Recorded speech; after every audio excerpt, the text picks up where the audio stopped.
Welcome to our latest Wandering Walks of Wonder Walking Tour. Today we're headed to Larned, Kansas to Fort Larned National Historic Site. Fort Larned is a well-preserved fort from the 19th century that played a significant role in the history of the American West.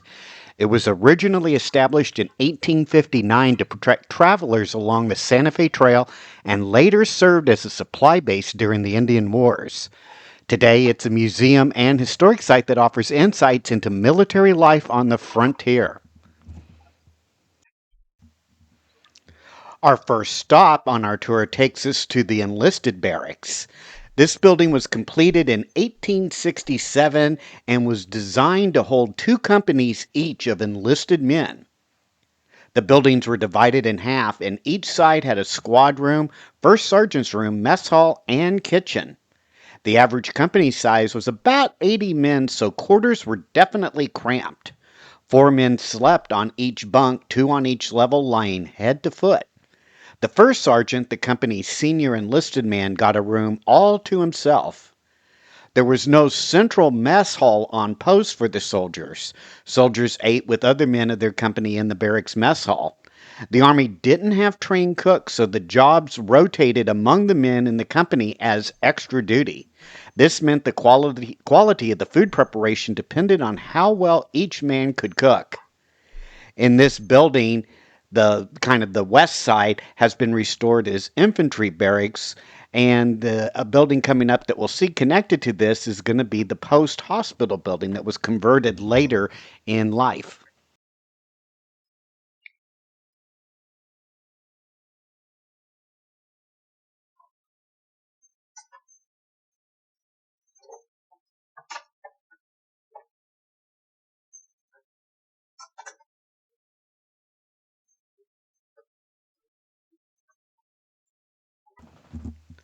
The new post hospital in the eastern half of this barracks building was a big improvement over the former adobe hospital building that leaked mud from the ceiling when it rained. Even with the solid roof overhead, medical care was crude by today's standards, to say the least.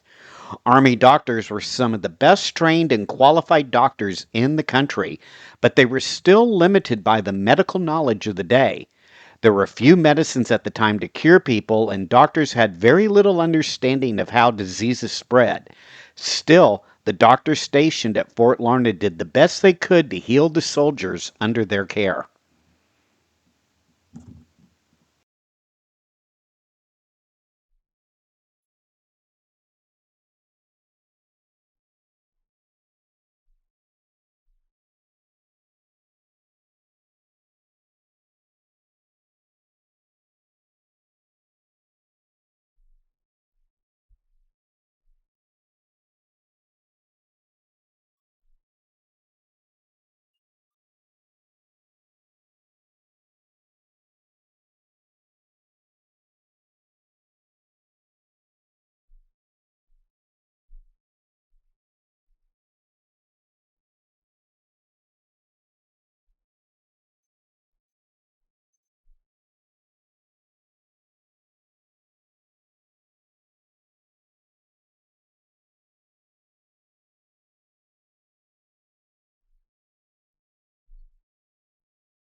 The next building on our tour is the Fort Larned Shops building.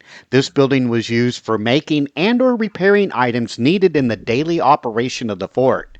The building's 3 rooms house several different kinds of workshops. The first is the bakery, then in the middle is a saddler's, carpenter, and wheelwright shop, and then finally the blacksmith shop.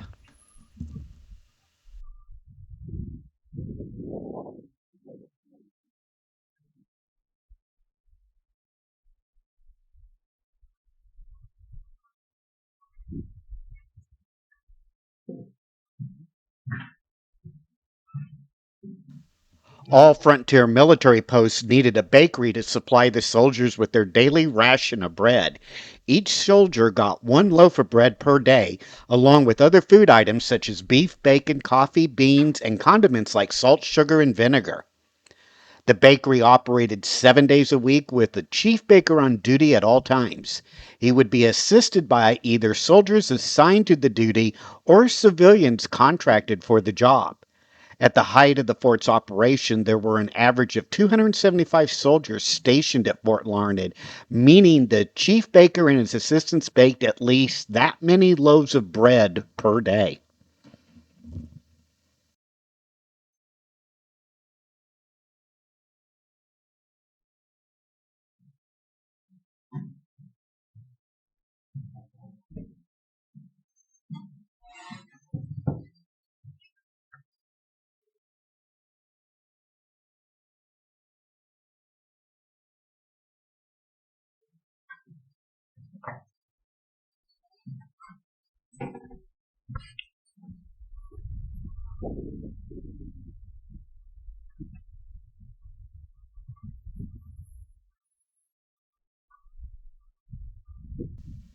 The saddler was responsible for repairing or making anything made of leather.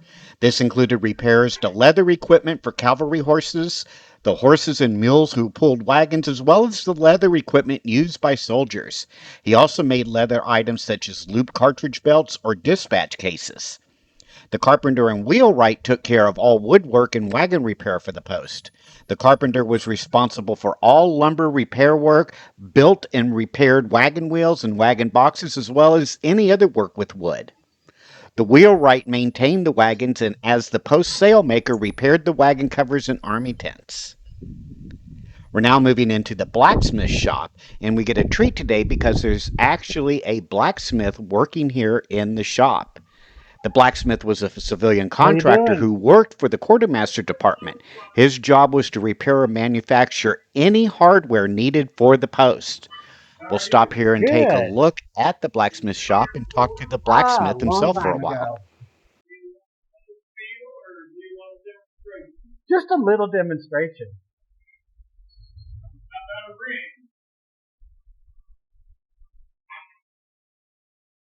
I can make a ring, Okay. not a wedding ring. No. See a big one?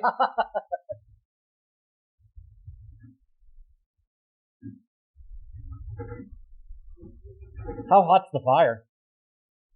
Welding heat 2,500 degrees. Wow. That I will weld with.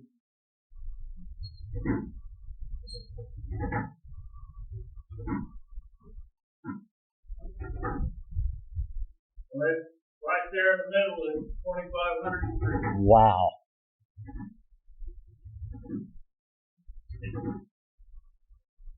Got to be about 1,400 degrees to make the metal elastic to where you can work it. Where'd the metal come from? Uh-huh. Then it all came from back east. It was hauled in on wagons. Okay. In like bars like these or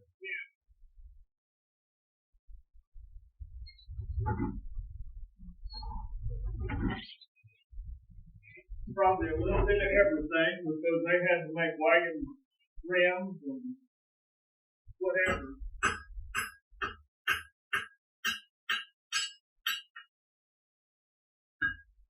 oh wow.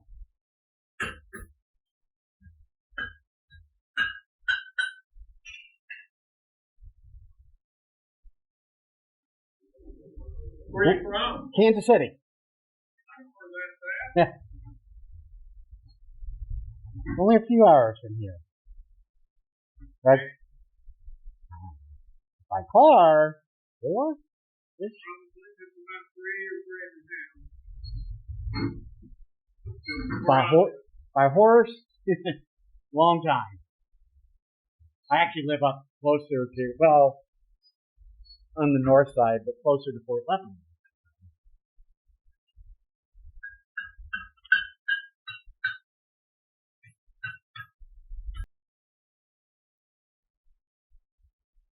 Oh, look at that.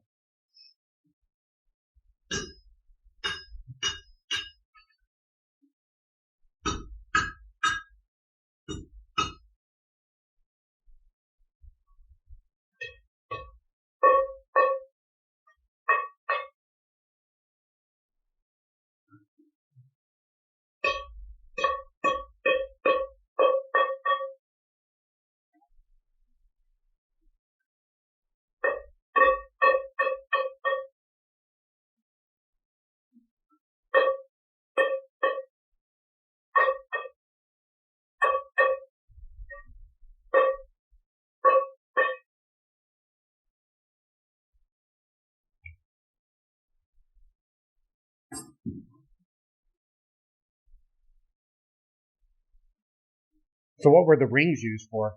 Like a chain or to hold something? Chain or harness ring. Okay.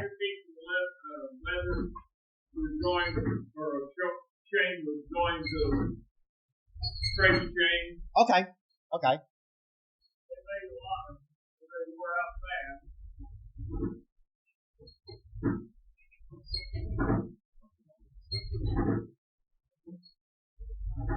Steel rubbing against steel wears pretty quick.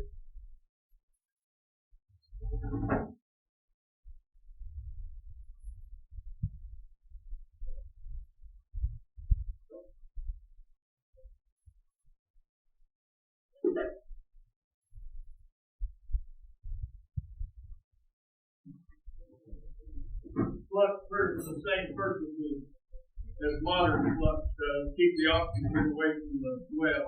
Okay. What's the flux made out of? Borax, Okay. powdered borax.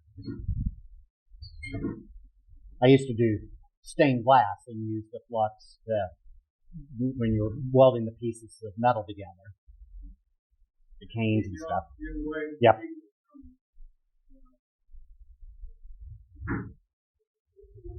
For lots of days, and then have more well.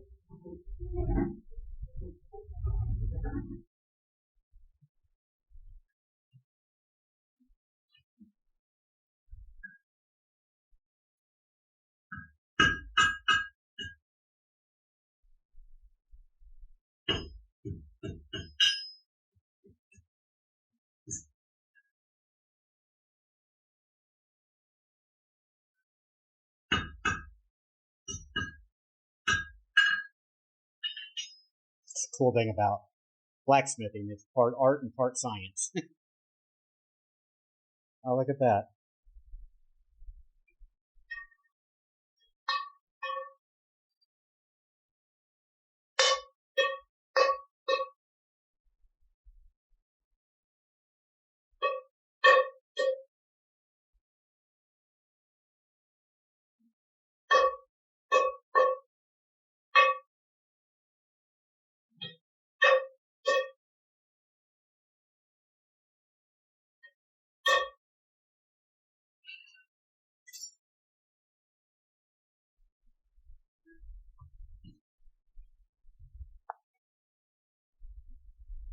Very cool.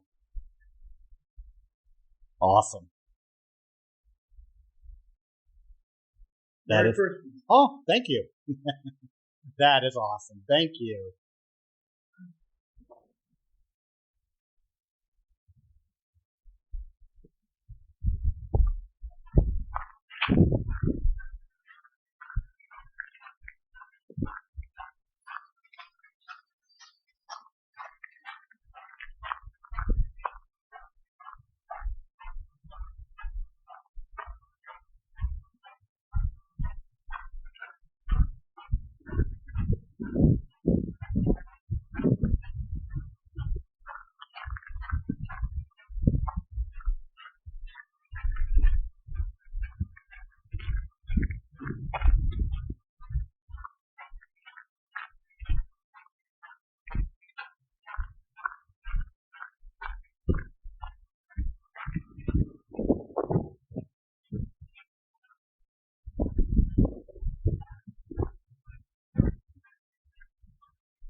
Many frontier forts didn't have walls around them.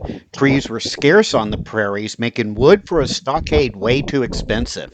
Instead, they built blockhouses, which provided a defensive structure in case of Indian attack. Fort Larned's blockhouse was built in the winter of 1865 to strengthen the fort's defenses after a Kiowa raid in June of 1864. The Kiowas were able to steal 172 of the fort's horses and mules.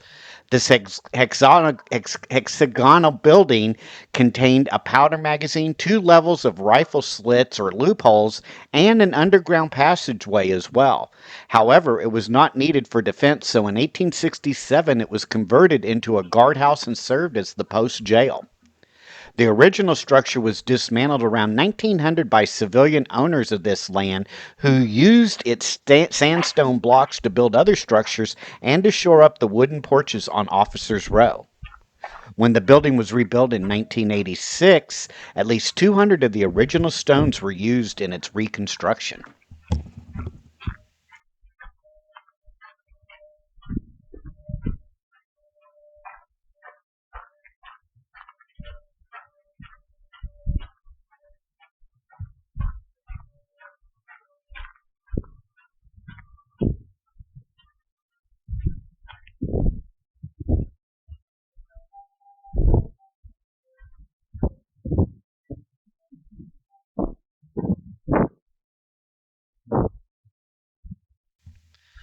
One of the most important roles for any frontier fort is amassing and securing the supplies that kept the army functioning, including food, ammunition, and clothing. The army had to be able to supply itself in order to maintain a permanent presence on the plains. To that end, the first sandstone buildings completed at Fort Larned after the blockhouse was finished was this building to store food, ammunition, and supplies. The new commissary was the last sandstone building completed at the fort since troop levels continued to go down over the next decades. As the need for storage space declined, the new commissary was turned into a multi-purpose building, including this post library as well as the schoolroom that we're taking a look at today.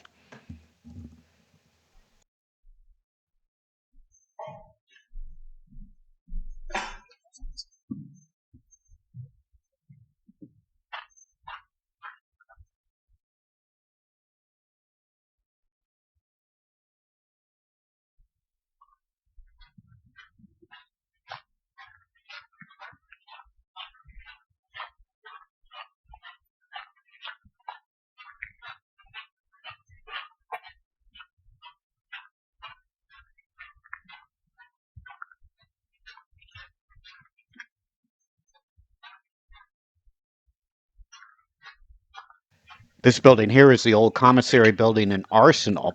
The old commissary building was the first sandstone building completed after the Civil War. As troop levels went up, the fort needed a better place to store food supplies. This building would serve as the commissary warehouse until the fort closed in 1878. Both issued and non issued food supplies were stored here. The enlisted soldiers didn't pay for their food but were issued daily rations instead. Officers were given a food allowance and could purchase non issue items at cost. A commissary officer was responsible for keeping track of all the supplies in the warehouse. He was assisted by several clerks, usually enlisted men, who were assigned to the duty.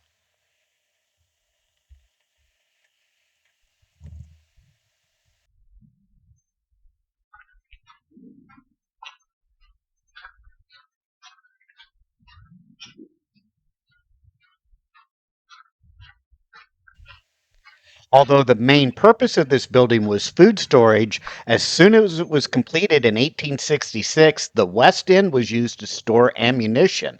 It wasn't a safe place to store the ammunition, though, but the fort didn't have a proper magazine, and it was better than the blockhouse, which had a leaky roof. Weapons, rounds of ammunition, and gunpowder were stored here in the arsenal. These included cartridges for both the infantry and cavalry stationed here, as well as rounds and accoutrements for the artillery. Ammunition would be stored in this building until 1872 when the old adobe hospital was converted to a magazine. An ordnance sergeant supervised this area of the building.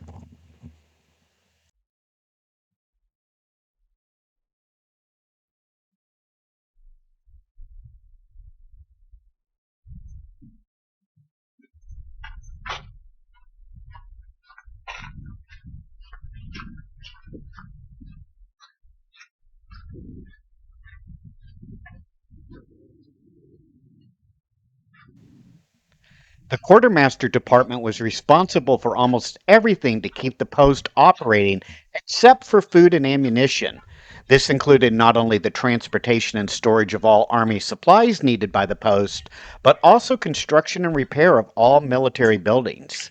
This building that we're walking through now was constructed in 1867. The Quartermaster Warehouse was the second sandstone army building completed during the post Civil War construction program that replaced most of the sod and adobe buildings that were once here. It's the largest building on the post, about 158 feet long by about 48 feet deep. Only the office and issue room were plastered and heated. The rest of this was just a large open warehouse space, as we see. The building's storeroom was filled with military clothing, bedding, tents, field gear, tools, hay, and feed for all animals from work to cavalry horses, as well as other materials needed for frontier military operations. Items in the warehouse were issued to soldiers and officers who needed them from the issue room on the west side of the building that we'll see here in just a minute. The quartermaster officer oversaw all the operations and was responsible for all the supplies in the department. He would be assisted by clerks, sometimes civilian contractors, and sometimes soldiers assigned to that duty.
We're now heading into the first of two officers' quarters.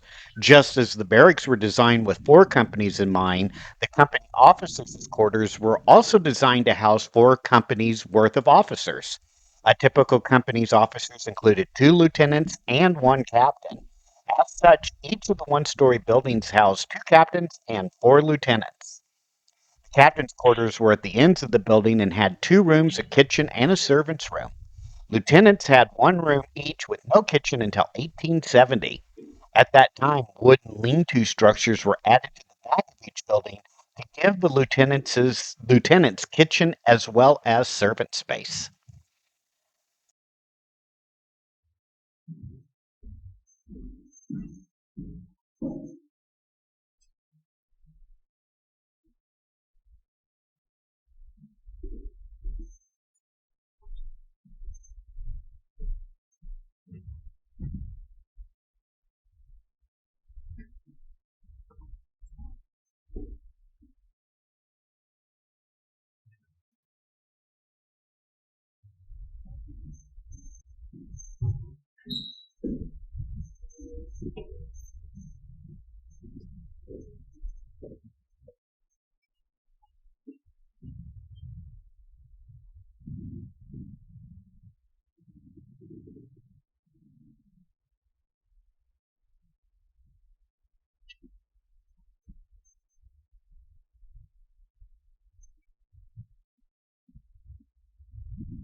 The post commander occupied this two-story house right in the center of officers' row.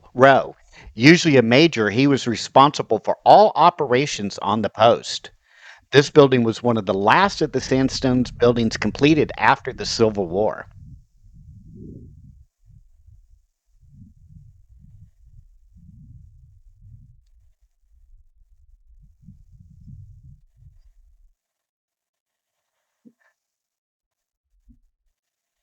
We're now heading into the North Officers' Quarters, which is designed very much like the South Officers' Quarters that we saw just a bit ago. Inside would have been two captains and four lieutenants with very nicely appointed rooms for the time.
I hope you've enjoyed this Wandering Walks of Wonder tour here at Fort Larned National Historic Site in Kansas.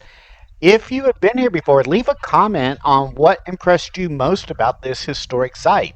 Also, make sure to hit that like and subscribe button, and we will see you on our next Wandering Walks of Wonder adventure. Take care now. Bye bye.